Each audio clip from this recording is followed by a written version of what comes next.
샬롬 쉴만한 물가교회 새벽 예배 오신 여러분들을 주님의 이름으로 환영합니다. 오늘 이 시간에는 신명기 31장 24절에서 30절의 말씀을 근거해서 떠나는 지도자와 영원한 증인이라는 제목을 가지고 함께 하나님의 말씀을 생각해 보겠습니다. 모세는 이제 약속의 땅을 앞에 두고 죽음을 맞이하고 있습니다.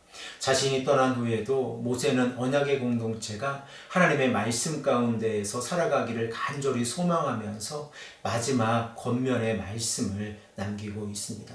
모세는 율법의 말씀을 책에 기록한 것을 마친 후에 언약궤를 매는 레위 사람들에게 이 율법책을 언약궤 곁에 두라라고 명령하고 있습니다. 우리 다 함께 본문 24절에서 26절 상반절의 말씀까지 읽겠습니다. 모세가 이 율법의 말씀을 다 책에 써서 마친 후에 모세가 여호와의 언약궤를 매는 레위 사람에게 명령하여 이르되 이 율법책을 가져다가 너희 하나님 여호와의 언약궤 곁에 두어.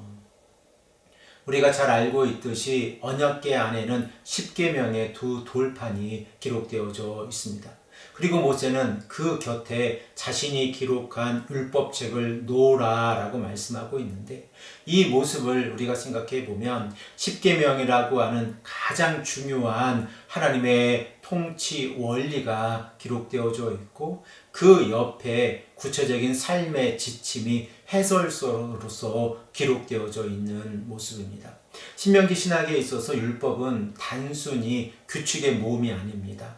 율법은 언약의 공동체가 하나님의 임재와 통치를 늘 경험하며 나아가는 지침이 되어지고 증거가 되어집니다.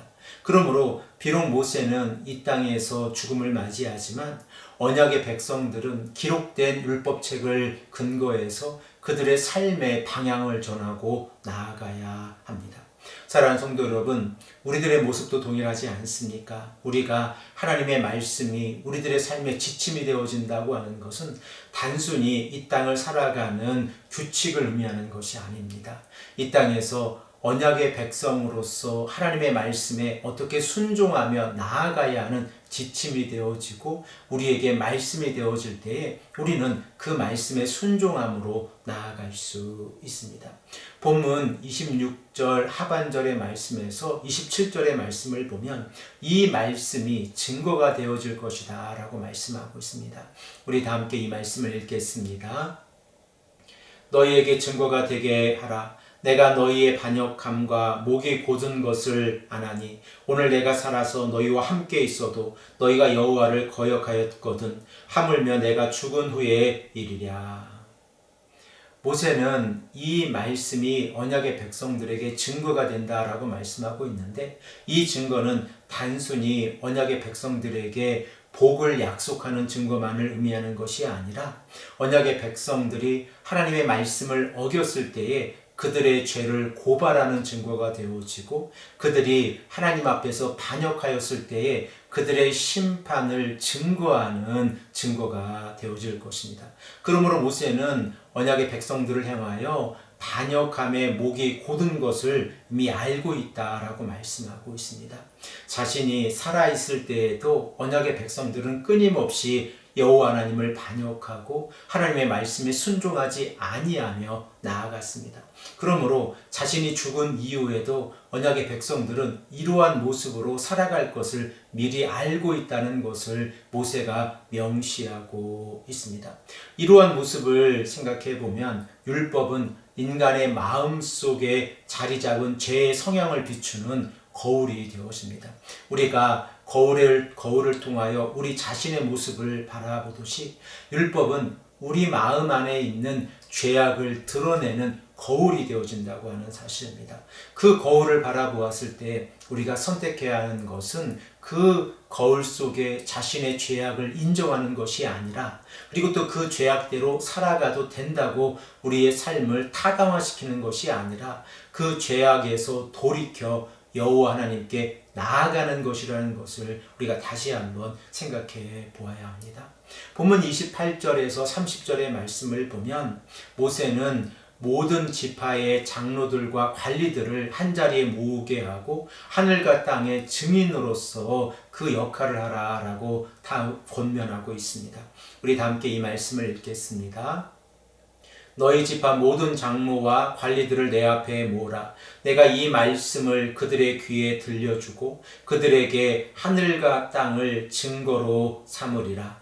내가 알거니와 내가 죽은 후에 너희가 스스로 부패하여 내가 너희에게 명령한 길을 떠나 여호와의 목전에 악을 행하여 너희의 손으로 하는 일로 그를 경노하게 하므로 너희가 후일에 재앙을 당하리라 하리라. 그리고 모세가 이스라엘 총회에 이 노래의 말씀을 끝까지 읽어 들리니라.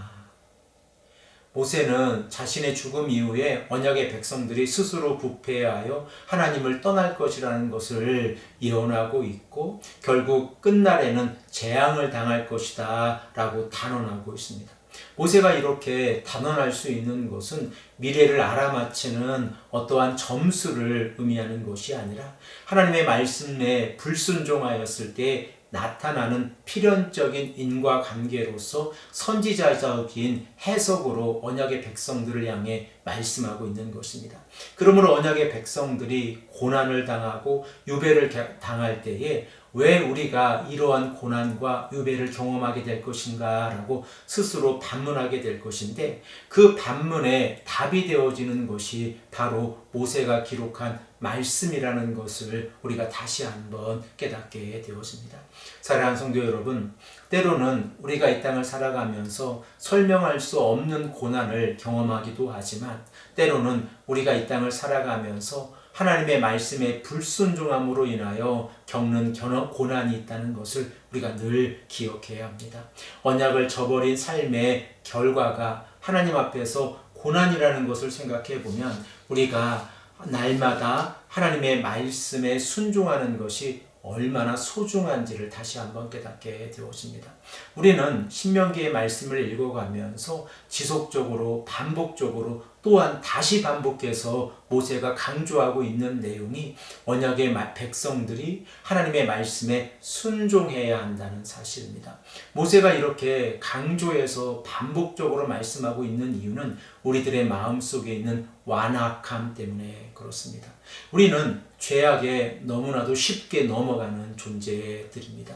그러므로 하나님의 말씀이 우리에게 증거가 되어지고 그 증거의 삶을 우리가 살아갈 때에 우리는 우리 자신의 마음속에 있는 불순종을 되돌아보면서 하나님의 말씀에 순종하며 나아가야 합니다. 다시 한번 하나님께서 말씀하시는 내용이 생명의 길이라는 것을 깨닫고 그 말씀대로 살아가려고 우리가 노력해야 한다는 사실입니다. 이러한 의미에서 우리는 하나님의 말씀을 단순한 지식으로 대하는 것이 아니라 삶의 원리로 대해야 합니다. 오늘도 우리가 이 말씀에 순종하기를 소망합니다. 우리가 하나님의 말씀을 날마다 가까이 하고 읽고 나아갈 때 그 말씀이 우리들의 삶에 가장 중요한 지침이 되어지고 가장 중요한 원리가 되기를 간절히 소망합니다.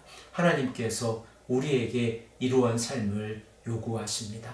오늘도 하나님 앞에서 기도하며 나아갈 때에 하나님의 말씀에 순종할 수 있도록, 우리들의 마음을 돌이킬 수 있도록 함께 기도하시는 귀하고 복된 성도님들 되시기를 간절히 축복합니다.